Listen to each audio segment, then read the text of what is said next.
विनोद जी, आप इस पूरे जो तूतू मैं है अमित शाह और नीतीश कुमार के बीच में, उसको किस तरह से लेते हैं?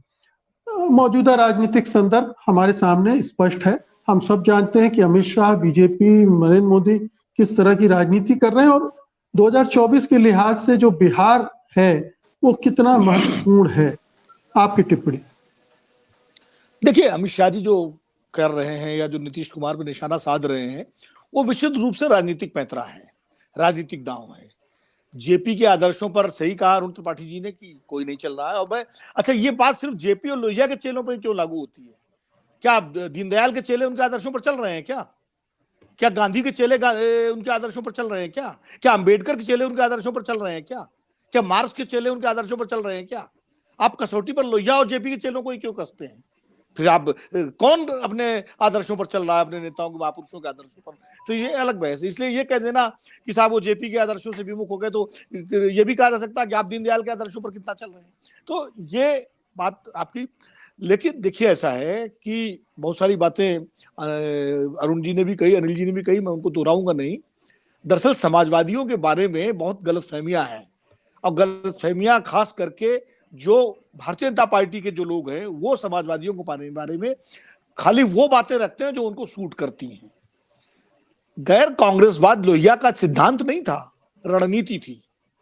सिद्धांत और रणनीति में फर्क होता है। सिद्धांत मुकम्मल होता है और रणनीति समय के अनुसार बदली जाती है।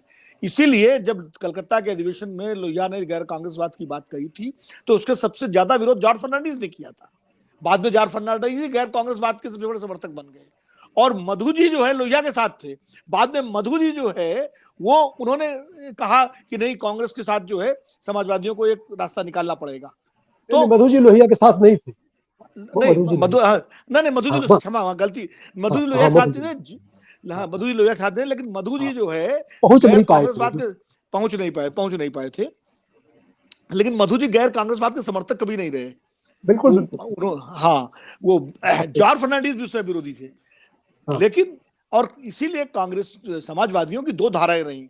एक धारा रही जॉर्ज फर्नांडिस वाली, जो एकदम कट्टर गैर कांग्रेसवाद की हो गई, जो आपातकाल से लेकर के और लगातार आजीवन वो कांग्रेस के विरोधी रहे।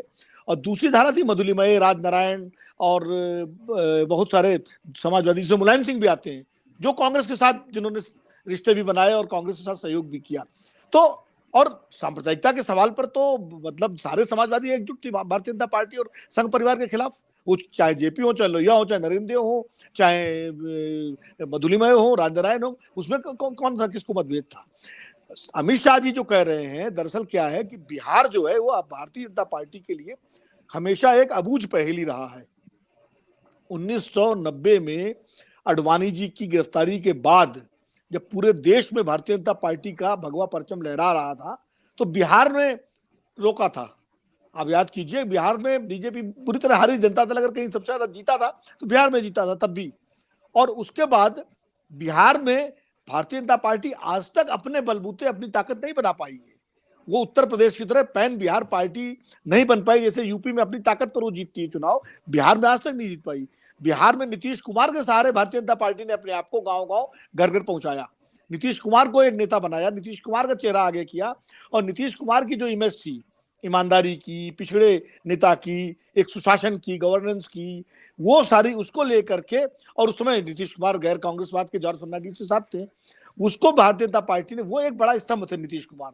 नीतीश कुमार जब 2013 में अलग होते हैं भारतीय जनता पार्टी से, वो अकेले लड़ते हैं, लालू जी अकेले लड़ते हैं, तो भाजपा को बहुत सफलता मिलती है लोकसभा चुनाव में। लेकिन वही नीतीश और लालू जब मिल जाते हैं 2015 में, तो तस्वीर बदल जाती है। भारतीय जनता पार्टी सिर्फ 53 सीटों पर आके सिमट जाती है विधानसभा में। और भले ही 2020 के विधानसभा चुनाव में अमित शाह जी ने ज्यादा प्रचार न किया हो, लेकिन अनिल जी आपको याद होगा 2015 के चुनाव में मोदी जी ने जितना प्रचार किया था, अमित शाह ने उससे ज्यादा प्रचार किया था, और बाकायदा बिहार में कैंप किया था उन्होंने। और उससे भारतीय जनता पार्टी के अध्यक्ष थे वो, और उन्होंने यहां तक कहा था कि इस बार जो है दिवाली हम मनाएंगे और मैं आपसे बात करूंगा चुनाव नतीजों के बाद। और उसके बाद नतीजे सबके सामने हैं, सबके सामने कहीं और फूटेंगे, पटाखे कहीं और फूटेंगे, वो सब उन्होंने कहा था। लेकिन 2015 का नतीजा सामने था, इसीलिए 2017 में नीतीश कुमार को फिर तोड़ा गया। और नीतीश कुमार फिर बीजेपी के साथ गए और उसका नतीजा 2019 के लोकसभा चुनाव में भारतीय जनता पार्टी को फायदा मिला। अब भाजपा की चिंता ये है कि अगर नीतीश कुमार का मूर्ति भंजन नहीं किया गया, नीतीश, देखिए भारतीय जनता पार्टी की रणनीति है मैन टू मैन मार्किंग, जैसे फुटबॉल में और हॉकी में मैन टू मैन मार्किंग होती है कि जितने बढ़िया प्लेयर हैं उनके पीछे लगा दो कि वो आगे न बढ़ पाए विरोधी टीम के। तो जैसे मैन टू मैन मार्किंग में उन्होंने राहुल गांधी को पप्पू बना दिया, मैन टू मैन मार्किंग में उन्होंने जो है लालू यादव को चोर साबित कर दिया, जेल भी चले गए, सब हो गए। मैन टू मैन मार्किंग में विपक्ष के हर दिग्गज को उन्होंने ध्वस्त कर दिया। अब नीतीश कुमार अकेले ऐसे दिग्गज हैं जो अभी काबू में नहीं आने वाले। बेईमानी का कोई इनको पर आरोप नहीं है, पिछड़ी जाति के हैं, वो पढ़े लिखे हैं और गवर्नेंस के मामले में वो मतलब किसी से 19 नहीं है। तो नीतीश कुमार एक चेहरा भी हो सकते हैं, नीतीश कुमार एक ऐसा क्या कहते हैं केंद्र भी हो सकते हैं जो विपक्षी दलों को एकजुट कर सकते हैं, और विपक्षी दल ईमानदारी से अगर एकजुट हो गए तो 2024 भाजपा के लिए मुश्किल हो सकता है। तो नीतीश कुमार पे निशाना लगाओ। नीतीश कुमार को उन वर्गों में, जो वर्ग सामाजिक न्याय की राजनीति के वर्ग हैं, उनमें नीतीश कुमार को मौका पर साबित करो, उनमें नीतीश कुमार को जयप्रकाश नारायण के आदर्शों के खिलाफ बनाओ। लेकिन ये भूल जाते हैं भाजपा के नेता कि भाई जो वर्ग, सामाजिक वर्ग जो लालू नीतीश कॉम्बिनेशन के साथ हैं, या वो तमाम कारणों से होंगे, जाति के कारणों से होंगे, अपने और कारणों से होंगे, कोई बहुत वैचारिक आधार आज की राजनीति में ना बिहार में है ना उत्तर प्रदेश में है। मैं ये नहीं कहूंगा कि वो सब बहुत धर्मनिरपेक्षता की राजनीति में वो सब वर्ग जुड़े, लेकिन वो अपने अपने कारणों जुड़े हुए हैं, वो अपने नेता के साथ जुड़े हुए हैं। नीतीश कुमार जेपी के आदर्शों पर चल रहे हैं या नहीं चल रहे हैं, इससे उनके समर्थक वर्ग को कोई मतलब है नहीं। नीतीश कुमार जब बीजेपी के साथ थे तब भी उनका समर्थक उनको वोट दे रहा था, जब वो लालू जी के साथ आए तब भी उनको वोट मिल रहा है। तो इसलिए ये खाली एक रणनीति के तहत कि आप जेपी के आदर्शों के खिलाफ चले गए, आप उनके लोहिया के आदर्शों के खिलाफ चले गए। अरे भाई जेपी, जो सही कहा अरुण त्रिपाठी जी ने, और ये बात बिल्कुल सही है, और अरुण जी उसमें थोड़ा सा तथ्यात्मक त्रुटि है। सिर्फ कुमार प्रशांत और जेपी गए थे इंदिरा जी से मिलने। ये कुमार प्रशांत जी से आप पूछ लीजिएगा, इन्होंने खुद इस बात को कहा है, हमारे अमर उजाला में लेख भी लिखा था, और कोई नहीं गया था, बाकी लोग बाद में मिले जेपी से।